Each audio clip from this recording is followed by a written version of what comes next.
The executive and the secret. The price of cowardice. What if the man who forced you to choose between him and your unborn child showed up years later and discovered that the child was not only born, but was his perfect miniature copy? The silence in the middle of a crowded party is suddenly cut.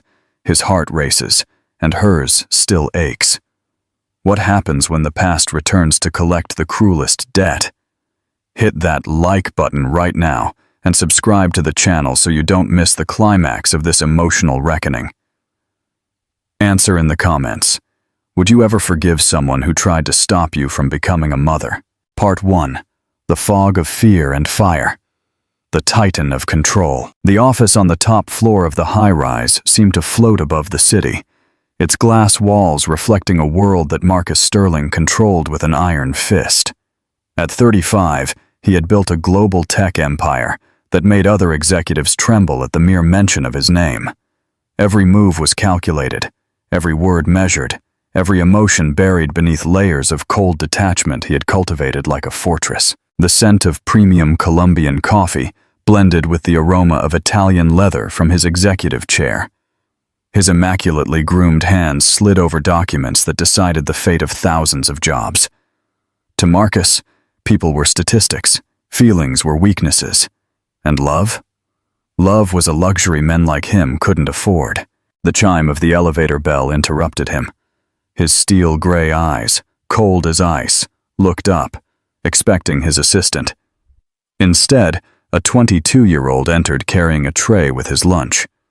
Wavy brown hair escaped a simple ponytail, framing a face that radiated a purity he had long forgotten existed. "I apologize for the delay, Mr. Sterling. Marina is sick today, so I brought your lunch." Her voice trembled slightly, but her hazel eyes met his with a courage that surprised him. Leah Santos worked in the company's cafeteria, always in the background, always invisible, until this moment. Marcus observed her with the same intensity he used to analyze multi-million-dollar contracts. The simple uniform couldn't hide the natural beauty she carried, as if it were a burden. There was a light in her that brutally contrasted with the darkness of his world. "What is your name?" His voice cut the silence like a blade. "Leah. Leah Santos." She placed the tray on the desk with hands that shook imperceptibly. Her perfume, subtle and sweet like vanilla, invaded his senses in a way that profoundly irritated him. He didn't like surprises, especially those that interfered with his self-control. "Where did you study, Leah Santos?" I didn't finish college, sir. I had to work to help my mother." The brutal honesty of the answer struck him. In his world, everyone lied, everyone hid, everyone manipulated. Yet here was a young woman who confessed her limitations without shame. The forbidden attraction. In the following days, Marcus invented excuses to see her. He stayed late, knowing she did the night cleaning. He watched her through the security cameras, fascinated by the way she hummed softly as she worked, as if she could find joy in the simplest tasks. The first real conversation happened on a rainy Tuesday. Leah was wiping the windows when lightning sliced across the sky, making her jump and drop her spray bottle.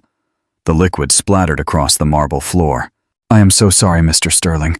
I'll clean it up right away." She knelt, her trembling hands trying to contain the mess. "Leave it." Marcus approached, his expensive cologne mixing with the scent of disinfectant. "Are you afraid of storms?" "A little."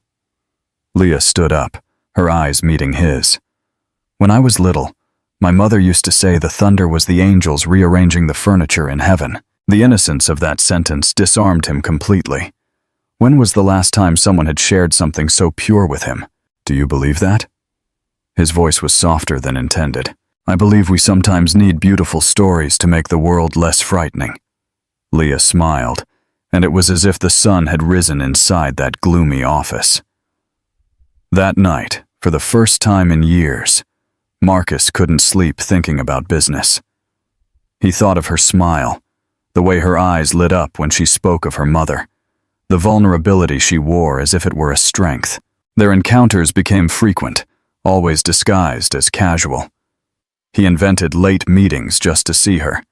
She, in turn, began to stay a little longer, tidying things that were already perfect, as if she, too, sought excuses to prolong those moments. The first time they touched was on a Saturday. Leah had stayed to do an extra cleaning, needing the money for her mother's medicine. Marcus, of course, had invented an emergency to be there. When she reached for a book on a high shelf, he approached from behind, his hand covering hers. The electric shock that passed between them was undeniable.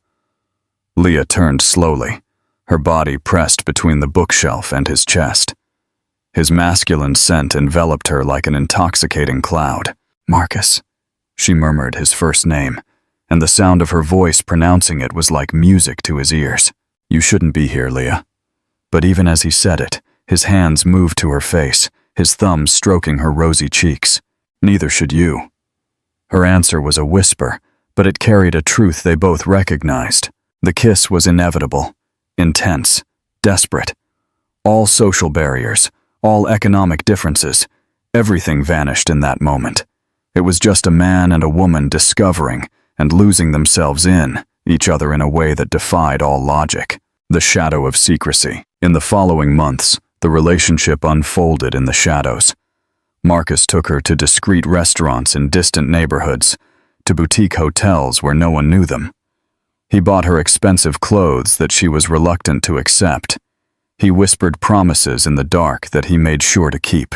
Leah blossomed under his attention like a flower that had finally found the sun. For the first time in her life, she felt special, desired, loved. Marcus was attentive in ways that surprised her daily. He remembered tiny details about her, brought her favorite chocolate, massaged her feet after long days. But there was something dark in that love. Marcus never took her to public events, never introduced her to friends, never spoke of a future. When she questioned him, he changed the subject with burning kisses and whispered promises that always felt temporary. Audience question. Mid-story CTA. Why do you think Leah accepted a secret relationship with Marcus, knowing he was ashamed of her? Leave your opinion below and remember to subscribe. Part 2. The cruel bargain. The 2 pink lines. The bomb exploded on a Thursday morning. Leah woke up nauseous, dizzy, with a delay she could no longer ignore. The pharmacy test confirmed her fears and hopes simultaneously. 2 pink lines that changed her life forever. She scheduled a special dinner, put on the blue dress he had bought her, and rehearsed the words 1,000 times in the mirror. She imagined smiles, hugs, maybe even a wedding proposal. She imagined a future where she no longer had to hide.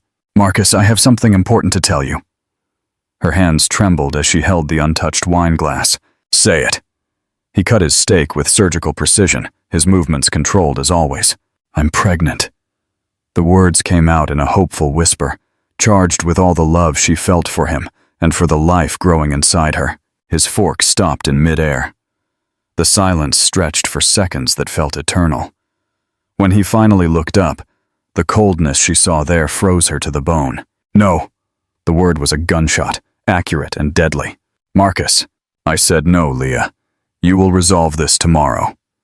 His voice was the same one he used in corporate meetings, cold, calculating, devoid of any emotion. "Resolve? You're talking about our baby."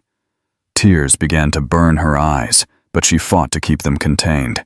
"There is no our baby. There is a mistake that needs to be corrected." He leaned forward, his steel-gray eyes hard as stone.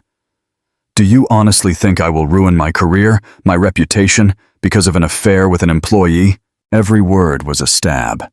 Affair, employee, mistake. All the nights of love, all the loving whispers, all the promises dissolved like smoke. "I love you, Marcus. I thought you thought wrong." He pulled an envelope from the inner pocket of his jacket.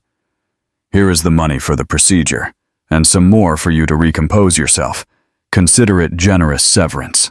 Leah looked at the envelope as if it were a venomous snake. The paper crackled between her trembling fingers as she opened it, revealing a sum that represented months of her salary. Money to terminate their baby. Money to erase his mistake. "I won't do it." Her voice came out firmer than she expected. "Then you will no longer have a job. and I guarantee you won't get another one anywhere in this city." The threat was uttered with the same naturalness as he would order coffee. "You can't do that." "I can, and I will. You have until tomorrow to decide. The procedure or your career. Choose wisely." The escape. The next morning, Leah found herself in the waiting room of a private clinic, the envelope of money weighing in her purse like molten lead. The white walls seemed to close in on her. A nurse called her name. Her footsteps echoed down the corridor like hammer blows on her heart. In the procedure room, she lay on the cold gurney, looking at the ceiling. "Breathe deeply, dear. It will pass quickly." The doctor's gentle voice contrasted with the coldness of the equipment. But when the machine was switched on, something inside Leah screamed louder than the fear, louder than the threats, louder than the hopelessness. She sat up abruptly, tears streaming freely down her face. I'm sorry, I cannot do this." She ran out of the clinic, the envelope of money forgotten on the chair. In the street, she hugged her still flat belly and whispered for the first time, "Mommy is here, my love. Mommy will protect you." The rain battered the windows of the small one-bedroom apartment, like tears from a sky crying along with Leah. Marcus's money lay untouched on the kitchen table for 3 days. His influence spread throughout the city like a poisonous shadow, closing doors before she could even knock on them. Her reputation had been destroyed with the surgical precision of someone who knew all the market's weak spots. The warrior mother. It was Donna Sophia, her mother, who brought the comfort. "Daughter, I raised you alone after your father abandoned us. I worked 3 jobs. I slept on the floor so you could have a bed. I went hungry so you could have food. And you know why? Because a mother's love is the most powerful force in the universe." In the following months, Leah discovered the meaning of those words in practice. She got a job as a cleaner in a hospital, waking up at 4 in the morning to catch 3 buses to work. Her hands became raw from constant contact with chemicals. Her back ached, but she persisted.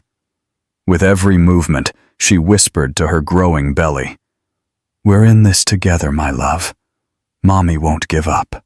Maya was born on a cold December morning. When they placed the tiny creature in her arms for the first time, Leah felt the world rearrange itself around her.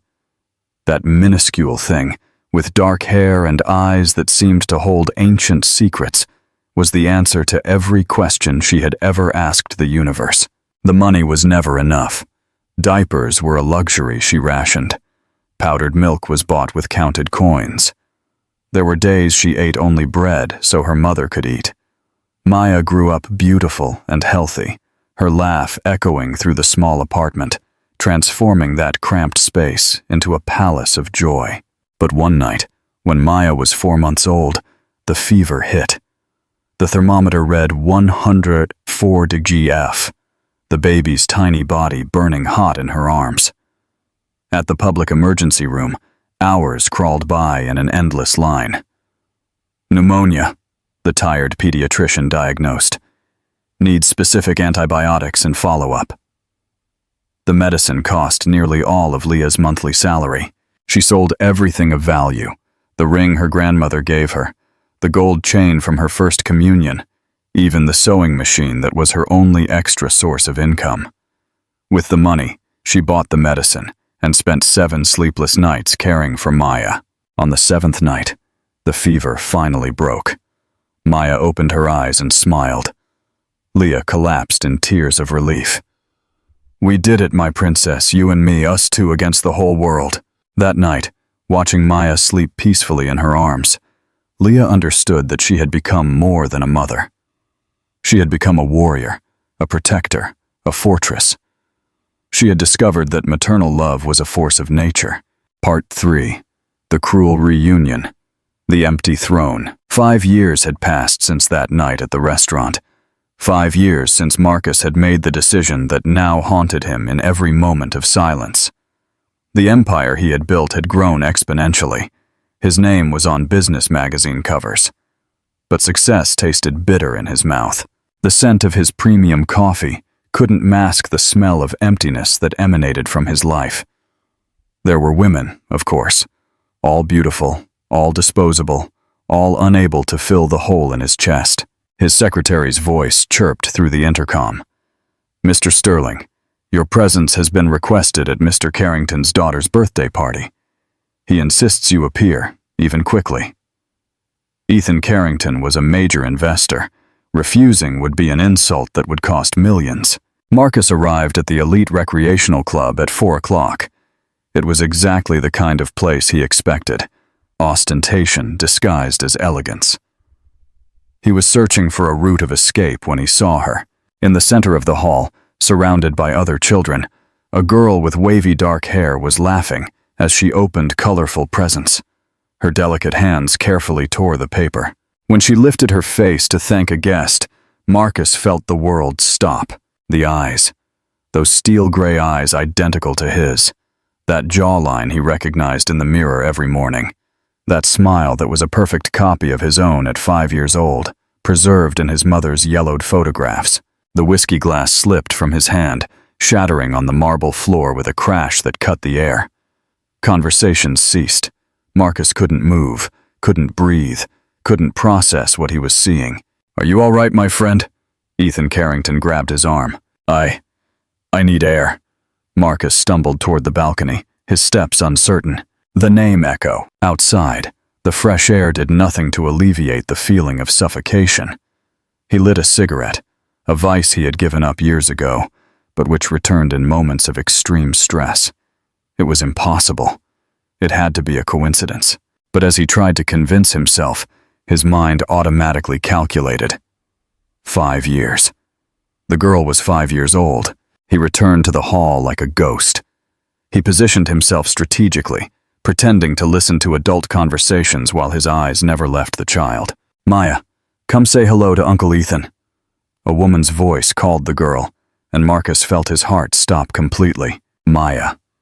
The name echoed in his mind like a life past. He knew that voice, that affectionate tone mixed with maternal firmness. Slowly, he turned to find the source of the sound. Leah was there, 5 years older, thinner, with worry lines he hadn't seen before, but still unmistakably her. She wore a simple dress, but carried the same dignity that had always distinguished her. Maya ran to her mother and nestled against her legs. The protective, loving gesture revealed a complicity that cut Marcus's heart like a sharp blade. It was obvious they were everything to each other, a complete, closed universe from which he had voluntarily excluded himself. The test of innocence. When Maya returned to play, Marcus couldn't resist approaching. He sat on a chair near the children's group, pretending to check messages while watching the girls' every movement. Maya was bright, social, and had a gift for leading games, organizing groups with the naturalness of someone born to inspire others. "Uncle, do you want to play?" Maya had approached him with the innocent courage only children possess. Up close, the resemblance was even more shocking. It was like looking at a delicate, miniature feminine version of himself. I don't know how to play very well." His voice was hoarse. "It's easy. Come on." Maya extended her small hand, and Marcus, without thinking, took it. The touch was electric. For 15 minutes, Marcus forgot who he was. He sang nursery rhymes, laughed at silly jokes, and let himself be carried away by the contagious joy of the children. And at the center of it all was Maya, radiating a light that seemed capable of healing wounds he hadn't known he had. "Maya, come here, sweetie." Leah's voice sliced the moment like a sword. Marcus looked up and met her gaze across the hall. For a second, time went back 5 years. There was pain in those hazel eyes, but also strength, a strength she hadn't possessed when she was young and vulnerable. Leah approached with firm steps. When she was close enough that only he could hear her, she whispered with a coldness that surprised him. "Don't you dare come near her." "Leah, No." She took Maya's hand gently, but the firmness of her grip was undeniable. "We're leaving now, my daughter." Marcus watched helplessly as they walked away. Maya waved to him over her mother's shoulder, that innocent smile breaking his heart into pieces. Ethan Carrington approached, following his gaze toward the door. "Beautiful woman, isn't she?" "Leah. She does some sewing for my wife sometimes. A real fighter raises her daughter alone. The father disappeared when he found out about the pregnancy. Every word was a dagger. Alone? Completely. But what a strong woman. Maya is such a lovely child, very well-mannered. It's impressive how single mothers can work miracles with so little. Marcus left the party without saying goodbye. That night, alone in his luxury penthouse, he couldn't sleep. He stood on the balcony, watching the city lights, while Maya's face danced before his eyes. He had found his daughter, a daughter who had grown up beautiful and healthy despite every obstacle he had placed in her path. For the first time in 5 years, Marcus Sterling wept. He wept for the child he lost, for the woman he wounded, for the empty man he had become. He wept because he had a perfect daughter who called him uncle, and an ex-lover who looked at him as if he were venom. Maya existed. Maya was his daughter. And now he had a reason to live that went far beyond the numbers in his bank account. Do you think Marcus deserves a second chance? Comment now with your honest answer. Don't forget to hit the notification bell so you don't miss the fight for his redemption. Part 4.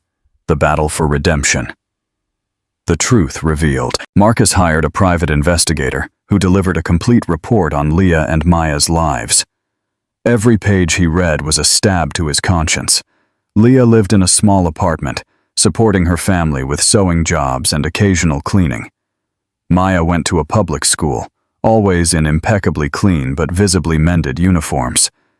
There were no luxuries, only basic necessities met with great sacrifice and creativity. His heart shattered reading about Maya's hospitalizations and the nights Leah spent sewing to pay for medicine. He couldn't resist. He drove to Maya's school and waited. He watched the genuine love in their embraces, their intertwined hands, completely oblivious to his presence. He saw them at the park and watched Maya play, social, intelligent, organizing games with the naturalness of a leader. One afternoon, Maya fell from the swing. Marcus rushed across the park. "She's fine," he said before he could stop himself. Leah looked up, panic and fury in her eyes. "What are you doing here? I saw her fall and—" "You want to help?" Leah's voice trembled with contained emotion. "Then disappear from our lives. Again." As she walked away, he whispered the words he couldn't hold back. "She is my daughter." Leah stopped abruptly. When she turned, tears glistened in her eyes, but her voice was firm. "No, you gave up that right 5 years ago. Maya has a father, and that father is no one." Marcus followed her. "Laura, we need to talk. We have nothing to talk about. You tried to force me to terminate our daughter. You destroyed my career. You threatened me. You humiliated me. And now you show up 5 years later wanting to play daddy."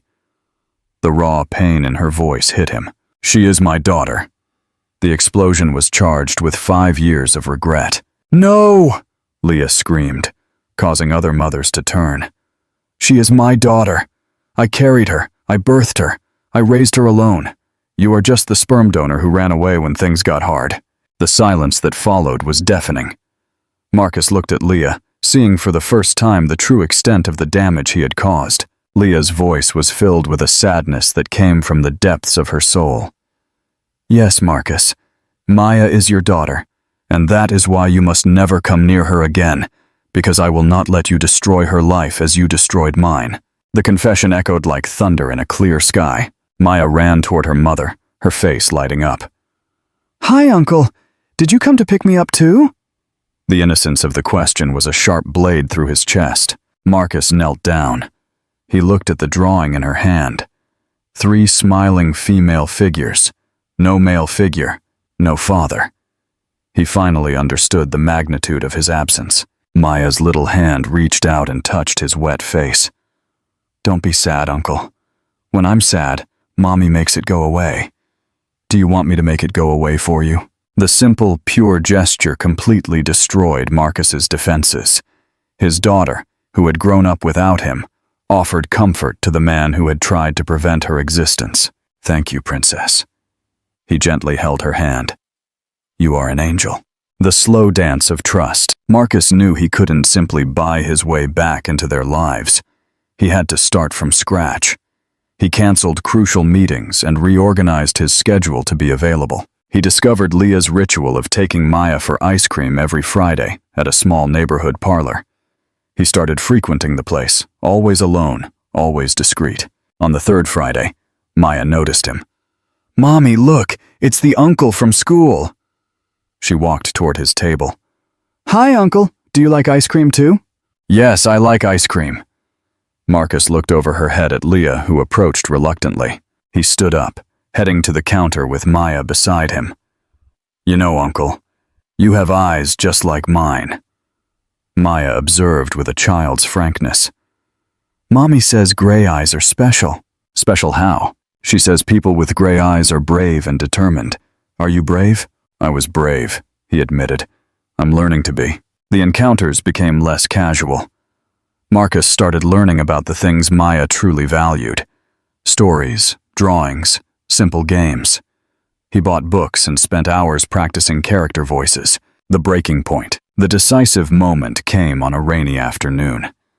Maya was at the library with her mother when she became ill with a sudden fever. Leah panicked, realizing she didn't have enough money for a taxi to the hospital. "Please, let me help." Marcus approached, seeing the desperation in Leah's eyes. "I don't need your help." But her voice trembled, betraying her fear. "It's not for you. It's for her." Marcus pointed to Maya. "She needs a doctor now." Leah's resistance crumbled. She accepted the ride to the private hospital where he had medical coverage. In the car, Maya snuggled between them in the back seat, her little head resting on Marcus's shoulder while he held her feverish hand. In the waiting room, Leah finally lowered her defenses. "Thank you," she murmured. "You could have used this as leverage," Leah said, looking at him without anger for the first time. "You could have tried to take advantage of the situation. I just want her to be well." When the doctor delivered the good news, just a bad cold, Maya asked specifically for Marcus to carry her to the car. In his arms, still drowsy, she murmured, "Thank you for taking care of me, Uncle." The reckoning and the rose. 3 months passed. A delicate routine was established. Marcus was no longer the stranger chasing shadows. Maya began to ask about him when he didn't appear in the usual places. Maya's 6th birthday approached. Leah was struggling to plan a party. Donna Helena, the florist, planted the seed of change. "Daughter, pride doesn't feed anyone, and Maya deserves to have a special birthday. Why don't you let that man help?" On a Thursday afternoon, Marcus found Leah alone in the park. "What about Maya's birthday?" he asked. "It'll be at home. Homemade cake, snacks I'll make myself, crepe paper decorations." Leah tried to sound enthusiastic. "She never complains, but I still dream of being able to give her everything she deserves. Let me help. Not as the father who abandoned you, but as someone who genuinely cares about Maya." Leah finally looked at him. "And what do you want in exchange?" "Nothing. I just wanted to see her happy." Marcus secretly rented the most beautiful party hall in the neighborhood and transformed it into an enchanted garden of butterflies, a theme he discovered by watching Maya's drawings. On her birthday, Maya woke up expecting her usual homemade party. But when the doorbell rang, Marcus was there, holding an elegant box.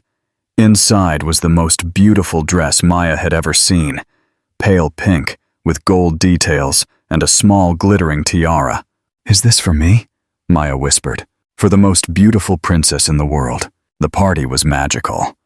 Butterflies hung from the ceiling, natural flowers decorated every table, and a huge cake shaped like a garden occupied the center of the hall. When it was time for the birthday song, Maya reached for him. "Uncle Marcus, come sing Happy Birthday with me."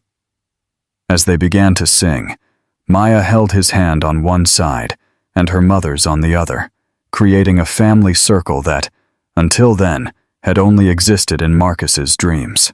"Make a wish, princess," Leah murmured. Maya closed her eyes tightly, concentrated intensely, and blew out all 6 candles at once.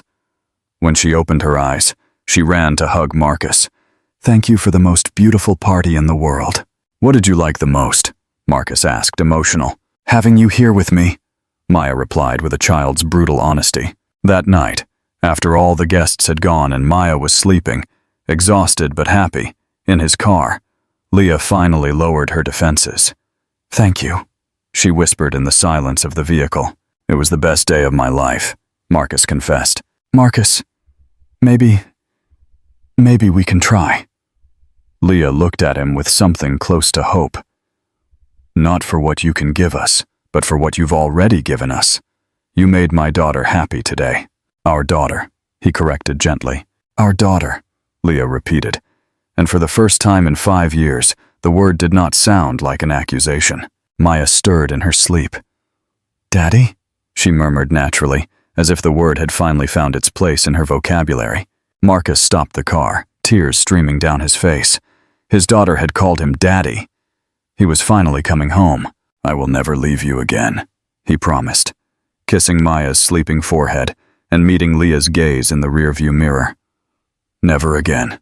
It was the ending Maya deserved, the fresh start Leah had dared to dream of, and the redemption Marcus had spent 5 years seeking.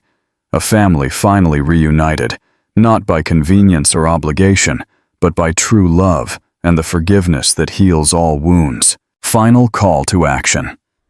If this incredible journey from devastating cruelty to profound redemption moved you, please give this video a huge thumbs up. Marcus and Leah's story proves that the greatest wealth is family. What do you think Marcus needs to do next to earn Leah's full trust? Let us know in the comments below. And don't forget to subscribe for more powerful narratives. Part 5. The Journey of Atonement and the Test of Trust. The delicate balance. 3 more months passed, and the delicate arrangement between Marcus, Leah, and Maya settled into a firm, yet still fragile reality. Marcus was no longer just the uncle who randomly showed up. He had become a consistent part of their lives. He maintained a respectful distance from Leah, understanding that rebuilding trust required time, patience, and could not be rushed. He had moved them into a warmer, more spacious apartment in a better neighborhood, ensuring it was close to a better school for Maya and a safe, clean park for her to play. Leah accepted this help not for the money, but for her daughter's future. Yet she was adamant about keeping her part-time job at Dona Helena's flower shop. "I need to feel like I'm still earning," she told Marcus, her eyes resolute. "Self-respect cannot be bought." Marcus respected this. He knew Leah's independence was her shield against the pain he had caused. Marcus's true changes were not in his bank account. He shifted his work schedule, canceled non-essential business trips, and made time for Maya. He helped her with homework, discovering she had a remarkable knack for mathematics, inherited from him. He read her bedtime stories every night, tales about brave heroes who atoned for their mistakes, while Leah quietly watched from the doorway. But this new life still hung by a thread. The name Daddy that Maya had whispered in her sleep on her birthday had not been used consistently.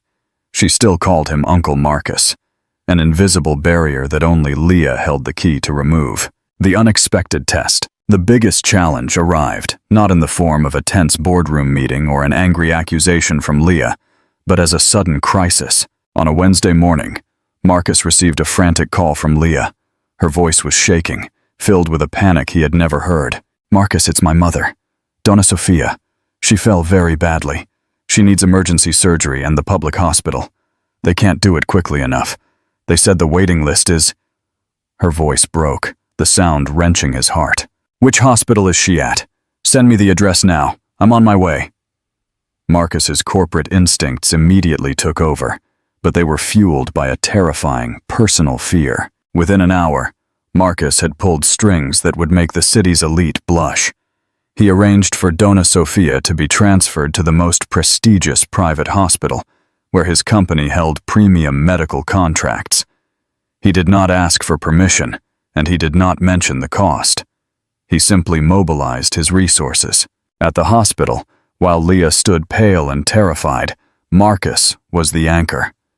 He spoke to the surgeons, signed the paperwork, and ensured Donna Sofia was prepped for surgery within 2 hours. A miracle in the face of her severe injuries. The old Leah would have lashed out, demanding to know how much it cost and trying to refuse the help. But the new Leah, the one hardened by the struggle of motherhood and softened by a quiet hope, just watched him. As Donna Sophia was wheeled into the operating theater, Leah turned to him, her eyes glistening with unshed tears. "You didn't have to do this. I know what this must be costing you." "It costs me nothing, Leah. I'm paying a small fraction of the debt I owe you and your mother." His voice was low, honest. "You protected my child when I was too cowardly to do so. Let me protect your mother now. Please, just let me be there." Leah didn't say anything, but she reached out and grasped his hand, a small, trembling gesture that meant more to him than all the billion-dollar deals he had ever closed. It was the first time she had initiated physical contact since that fateful night 5 years ago. The quiet vigil. The surgery was long, tense, and agonizing. Marcus stayed. He didn't pace or check his emails. He sat beside Leah in the sterile waiting room, offering a silent, steady presence. He listened as Leah recounted her childhood, her mother's sacrifices, the fear she felt whenever her mother's health declined. He heard the stories of their resilience, the hardship he had inflicted, and the pure, unadulterated love that had sustained them. When the surgeon finally emerged, announcing the surgery was a success, but the recovery would be long and difficult, Leah collapsed into the nearest chair, tears of relief finally flowing. Marcus did not hesitate. He knelt before her, placing his hands gently on her shoulders, forcing her to look up. "You are exhausted. Go home, see Maya, and get some rest. I will stay the night. I will call you every hour. I promise." Leah stared at him, seeing not the arrogant executive who had offered her cash to solve his problem, but a man who was now offering his time, his strength, and his unwavering loyalty. "Why, Marcus? Why are you doing all this? You don't have to." "I have to, Leah," he confessed, his steel-gray eyes filled with a raw emotion she hadn't seen before. "Because I need you to know that the man who hurt you, he's dead. And this new man, the one who knows what it means to care for a family, he needs you to forgive him to survive. I need you to trust me." Leah finally nodded, a profound weight lifting from her shoulders. "Stay," she whispered. "Please." The night watchman and the dawn. Marcus spent the night in the waiting room. He spoke to the nurses, ensured the best private care, and guarded Donna Sophia's door like a sentinel. At 3 a.m., he received a text from Leah. "Maya asked where you were. I told her you were helping Grandma Sophia. She said you are very brave. Thank you, Marcus." He looked at the phone, a small, genuine smile curving his lips. His daughter saw him as a hero, not because of his bank account, but because he was simply there. The next morning, when Leah returned, she found Marcus looking disheveled but calm, a half-empty coffee cup in his hand. "She's stable," he said simply. "She was asking for you." Leah walked up to him, and this time, she didn't just touch his hand. She reached up and lightly brushed the sleep lines from his face. Her gaze was direct, clear, and filled with a peace that had been absent for 5 years. "Marcus Sterling," she said, her voice soft but firm. "The debt is settled. The monster is gone. Welcome home." He closed his eyes, relief washing over him with an intensity that almost brought him to his knees. He had passed the final, hardest test, the return of the name. Later that day, Maya came to visit her grandmother. Seeing her mother and Marcus together, side by side, both looking tired but relieved, something shifted in the little girl's mind. Maya ran to Marcus, hugging his legs tightly. She looked up at him, her beautiful gray eyes twinkling with pride. "Daddy," she announced clearly, loudly, without hesitation. "Grandma Sophia is going to be okay because my daddy saved her." Marcus knelt, embracing his daughter for the first time as her father, the title finally earned through action, not biology. Leah watched, tears streaming down her face, tears not of pain, but of a quiet, profound joy. The wall had fallen. Part 6. Building the foundation. The real merger. Donna Sophia's recovery became the crucible for their new family. Marcus visited the hospital daily, not only to check on her, but to spend time with Leah. They started communicating as true partners, discussing not just Maya's future, but the deeper matters of life.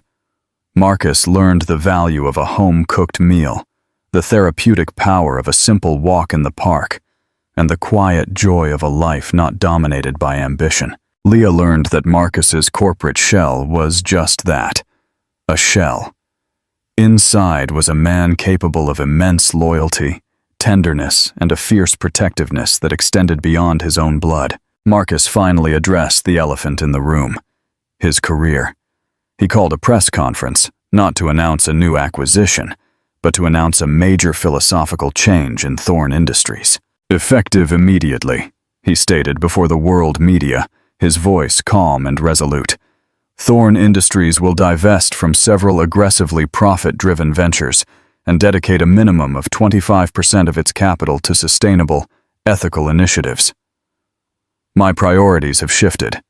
I have learned that the greatest asset is not the one you acquire, but the one you nurture."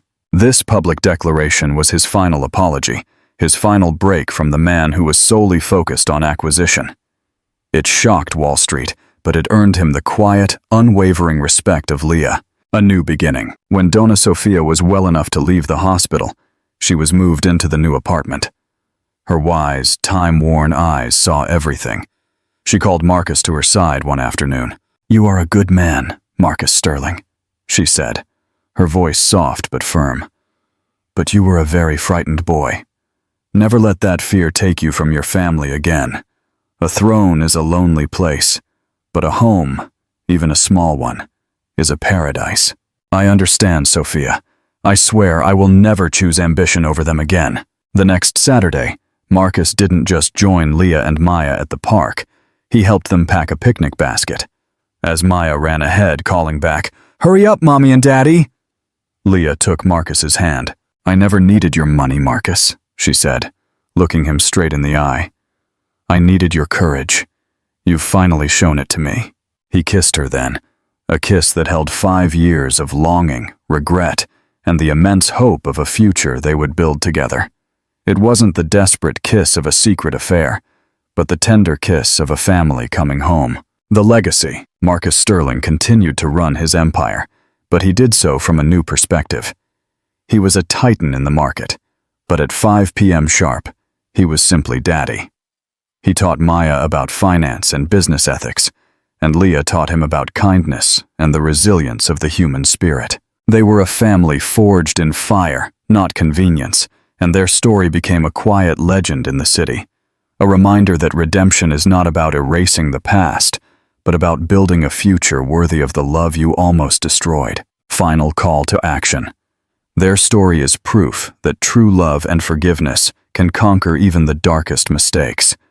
What moral lesson do you think Marcus learned that every powerful person needs to hear? Share your wisdom in the comments below. And if you believe in second chances, give this video one final, strong like and subscribe. Part 7. The Echoes of the Past and a New Legacy. The Shadow of the Boardroom. Marcus's dramatic shift in priorities, publicly moving away from pure profit-driven ventures and embracing ethical sustainability, sent shockwaves through the financial world. While the public and ethical investors praised him, his inner circle, the rigid old guard members of the Thorn Industries board, saw it as a catastrophic weakness. A week after Donna Sofia returned home, Marcus's loyal executive assistant, David, delivered an ominous portfolio. "The board is moving, Mr. Sterling, specifically Mr. Harrison and the majority shareholders he controls. They view your recent actions as unstable and a dereliction of fiduciary duty. They're building a case for a hostile takeover, a vote of no confidence." The threat was real and devastating. Harrison, a man whose ambition was as cold and ruthless as the old Marcus, would dismantle everything, not just Marcus's career, but his new ethical initiatives. More importantly, it would prove to the world and to Leah that he was still the same man, incapable of prioritizing family over power when the stakes were highest. The test of sacrifice. Marcus didn't panic. The old Marcus would have launched a counteroffensive, sacrificing sleep, time, and relationships to crush his enemies. The new Marcus went home. He found Leah in the kitchen, teaching Maya how to bake cookies, a picture of quiet domesticity. He looked at them, and the boardroom suddenly seemed small and insignificant. Later that night, he showed Leah the portfolio. They want to take the company. They see me as weak because I've spent the last few months focusing on you, on Maya, on what's right. Leah read the documents, her face growing serious. Marcus, this is your life's work. It's the empire you built. No, Leah, he corrected softly, taking her hand. This is just a company. The empire I'm building is right here. The old me would have fought them in a war of attrition, spending every waking hour on the phone, in meetings, sacrificing everything for control. But if I do that, I prove them right. I go back to being the frightened boy who prioritized the throne over his family. The new strategy. Marcus's counter-strategy was born not of aggression, but of wisdom and love. He decided to fight, but on his own terms, and on a strict time limit. He would dedicate the necessary hours during the day, but he would not sacrifice the evenings or weekends with his family. He would prove that one could be a titan of industry and a devoted father. He worked with surgical precision, leveraging his ethical fund's vast capital, calling in favors, and rallying the few truly progressive shareholders. He even sought advice from an unexpected source, Donna Sophia. Tell them the truth, Marcus, she advised from her recovery chair. Tell them what a real legacy looks like. A house built on sand will fall, but a house built on love is a fortress. The climax, the boardroom showdown. The day of the emergency board meeting arrived. Marcus entered the opulent mahogany-paneled room, his steel-gray eyes calm and focused. He knew the votes were against him. Mr. Harrison launched into his aggressive argument, detailing Marcus's erratic behavior, his unconventional investments, and concluding with the ultimate indictment. Mr. Sterling has clearly lost his focus. He is distracted by his personal life, sacrificing the company for sentimentality. He is no longer fit to lead. When it was Marcus's turn, he didn't present spreadsheets or attack Harrison. He stood quietly and said, Mr. Harrison is right. I have lost my focus. For 35 years, my focus was solely on the size of my bank account, on acquiring, controlling, and winning. And in doing so, I destroyed the one true asset I ever had, my family. He then revealed the truth about Maya, his cowardice, and Leah's strength, all delivered with calm, devastating sincerity. He explained that his new focus on ethical investment was not a weakness, but a commitment to building a company he could proudly pass on to his daughter. You believe I'm weak because I prioritized my family. I believe I was only weak when I failed to do so. I will not sacrifice my family for this company, but I promise you, I will not sacrifice this company for the past. I have learned to fight for what truly matters, and I will be a better leader now than I ever was before. The room was silent. Marcus had reached the tipping point. The vote was called. He lost the initial vote, but his speech was not in vain. Several shareholders, swayed by his sincerity and newfound integrity, abstained, leaving the outcome still dangerously close. The twist. The call from the park. Suddenly, Marcus's phone rang. It was Leah. He didn't ignore it. He looked at the silent board members and answered the call.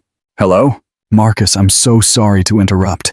Maya just learned to ride her bike without training wheels, and she's shouting, Daddy, look, I'm flying!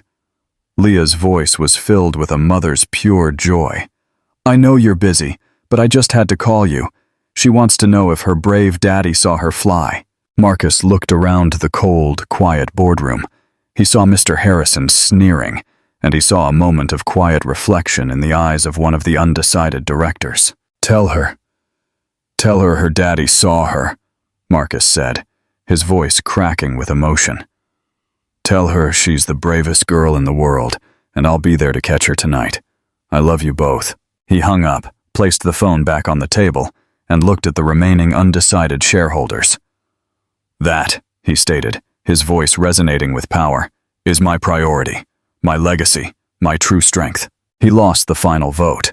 Harrison won.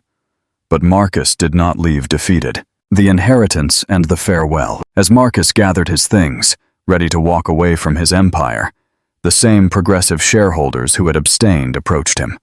They informed him that, inspired by his speech, they had decided to follow him. "We don't trust Harrison's direction, Marcus. We trust your new vision," one told him. "We're creating a new venture, and we want you as CEO." Marcus walked out of the building not as a deposed CEO, but as a man who had chosen his family and gained a new, more powerful and ethical empire. He drove straight to the park. He didn't wear a suit jacket, just his crisp shirt. He watched Maya, soaring on her bike, calling out, "Daddy, Daddy!" Leah ran to him, enveloping him in a fierce embrace. "You lost your company, but you won us." "I didn't lose anything, Leah," Marcus said, kissing her deeply. "I shed an old skin. The company I lost was the one built by the fearful boy. The company I'm building now will be the legacy of the man who finally chose love." He took Maya's small bike, lifted his daughter into his arms, and spun her around, her infectious laughter echoing through the park. "The throne is empty, princess," he whispered to her, "but our home is a kingdom." The story ends with Marcus, Leah, and Maya, together with Donna Sofia, starting a new, truly ethical, and deeply personal legacy. A testament to the power of transformation and the strength of a family that had fought its way back home. Final call to action. The story of Marcus Sterling's redemption is complete. What do you think the name of Marcus's new ethical company should be? And what is the key lesson about success that this final test taught him? Share your thoughts below, and thank you for joining us on this amazing journey. Part 7. The Forever Legacy. The Phoenix rises. 6 months after walking out of Thorn Industries, Marcus, now the CEO of a newly founded venture called Aura Sustainable Capital, the name suggested by Leah, meaning the surrounding energy of goodness, sat in his office. It was a sunlit space, deliberately designed to be warm and collaborative, a world away from the cold marble and steel of his previous penthouse office. Aura wasn't just profitable, it was a revolution. Investors who valued integrity and long-term ethical growth flocked to him. Marcus's reputation for ruthless efficiency was now combined with a fierce, proven moral compass. He was a force, but a force for good. He kept a small framed photo on his desk, Maya, beaming, standing next to her bike. Below it was a simple note, written by Leah. "The throne is gone. The foundation is set. The anniversary of change. The most significant event was approaching. The 5-year anniversary of the day Leah left the clinic, choosing life for their daughter over Marcus's money and career. Leah insisted on marking the occasion, not as a day of pain, but as a day of choice and triumph. She organized a small private ceremony. It wasn't a party, but a symbolic act held in the very waiting room of the old public hospital where Maya was almost born into desperation. The same hospital Marcus had previously ignored. Marcus, Leah, Maya, and Donna Sofia, now walking confidently with a cane, stood in the small, worn room.